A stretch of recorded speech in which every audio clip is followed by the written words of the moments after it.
നമസ്കാരം ദേവേ. ഈ ഒരു സെൻറ്റൻസിൻ്റെ അന്തസത്ത ഒന്ന് നോക്കുന്നത് നല്ലതായിരിക്കും. അതുകൊണ്ടാണ് ഞാൻ ഈ ഒരു വാചകം കയ്യിൽ കിട്ടിയപ്പോൾ എന്നാൽ നിങ്ങളിലേക്കൊന്ന് ഷെയർ ചെയ്യാൻ വിചാരിച്ചു. Don't always trust what you say. നിങ്ങൾ കാണുന്നതെന്തോ അത് അതുവഴി അങ്ങ് വിശ്വസിക്കരുത്, വിശ്വാസത്തിലെടുക്കരുത്. നാം പറയും വിശ്വാസമല്ലേ എല്ലാം. Even salt looks like sugar. ഇപ്പോൾ ഉപ്പാണേലും ഇതുപോലെ ഇരിക്കുന്നത് പഞ്ചസാരയുടെ നിറമാണ്. പക്ഷേ ഉണ്ടല്ലോ, ഉപ്പിൻ്റെ നിറം വെളുപ്പ്, പഞ്ചസാരയുടെ നിറം വെളുപ്പ് എന്ന രണ്ടിൻ്റെയും ഉള്ളറിയാൻ ശ്രമിച്ചാൽ രണ്ടും രണ്ട് ടേസ്റ്റാണ്. അതുപോലെ തന്നെയാണ് നമുക്ക് ചുറ്റും നിൽക്കുന്ന പലരും. കൂടെ നിൽക്കും.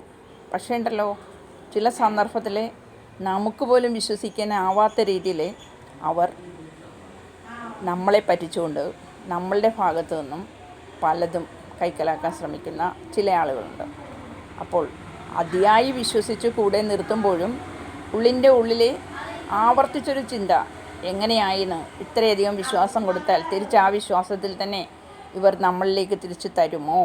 നിങ്ങൾ പോലും വിചാരിക്കാത്തൊരു സന്ദർഭത്തിലായിരിക്കും നിങ്ങളുടെ മനസ്സിൽ കരുതാനാവാത്ത രീതിയിലുള്ള ചില കാര്യങ്ങളുമായിട്ട് നിങ്ങളെ സമീപിക്കുമ്പോൾ നിങ്ങൾ അവിടെ തകർന്ന് തരിപ്പണമായിട്ടുണ്ടാവും. അതാണ് മനുഷ്യൻ, വിശ്വസിക്കാനാവാത്ത രീതിയിൽ. നാം പറയും വിശ്വാസമല്ലേ എല്ലാം എന്ന് പറയും. പക്ഷേ എല്ലാം വിശ്വാസമാണ്. അങ്ങനെ അമിതമായി ആത്മവിശ്വാസത്തോടുകൂടി ആത്മാർത്ഥമായി സ്നേഹിക്കുകയും അധികമായി വിശ്വാസം അർപ്പിക്കുന്നവർ അവർ തന്നെയായിരിക്കും നമ്മളുടെ കൂടെ നിന്നുകൊണ്ട് തന്നെ നമ്മെ ചതിക്കുന്നത് എന്നൊരു വസ്തുത കൂടി നിങ്ങൾ അറിഞ്ഞിരിക്കുക. അപ്പോൾ വിശ്വസിക്കാൻ നിങ്ങൾ ഒരാളോട് കൂടെ കൂടുമ്പോൾ ഒരിക്കൽ കൂടി ചിന്തിക്കുക, ഇയാളെ കൂടെ കൂട്ടിയാൽ ഇയാളെ ഏത് തരത്തിലായിരിക്കുമെന്ന് പൂർണ്ണമായിട്ടും വീണ്ടും ആവർത്തിച്ച് ചിന്തിച്ചുകൊണ്ട് മാത്രം അയാളെ കൂടെ കൂട്ടുക. അല്ലെങ്കിൽ പണി പാലം വഴി വരുമെന്ന് പറയില്ലേ.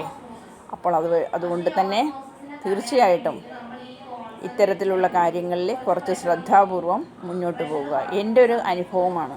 ഞാൻ ഒരുപാട് ആത്മാർത്ഥത ആരുടെ പക്കൽ കാണിച്ചിട്ടുണ്ടോ, ഒരുപാട് ആരെയാണോ ഞാൻ കണ്ണടച്ച് വിശ്വസിച്ചത്, അങ്ങനെ ഞാൻ ആരിലാണോ വിശ്വാസം അർപ്പിച്ചുകൊണ്ട് എന്നോട് ചോദിക്കാതെ എന്നോട് പറയാതെ എൻ്റെ വിശ്വാസത്തെ തകർത്തുകൊണ്ട് ഒന്നും ചെയ്യില്ല എന്ന് ഞാൻ പൂർണ്ണമായും 101% വിശ്വസിച്ചെടുത്ത് എനിക്ക് ചിന്തിക്കാനാവാത്ത രീതിയിലുള്ള പല അനുഭവങ്ങളും എൻ്റെ ജീവിതത്തിലൂടെ കടന്നു പോയിട്ടുണ്ട്. അതൊരാളല്ല, പലരിലൂടെയും. അതുകൊണ്ട് അമിതമായ ആത്മാർത്ഥതയും അധികമായ വിശ്വാസവും ഒരാളിലും വെച്ച് പുലർത്താതെ നിങ്ങൾ നിങ്ങളായിട്ട് തന്നെ ജീവിക്കാൻ ശ്രദ്ധിക്കുക എന്നുള്ള ഒരു ഓർമ്മപ്പെടുത്തലോടുകൂടി ഈ വീഡിയോ നിങ്ങൾക്ക് വേണ്ടി സമർപ്പിക്കുകയാണ്. Okay, thank you so much. Thank you all. Sorry.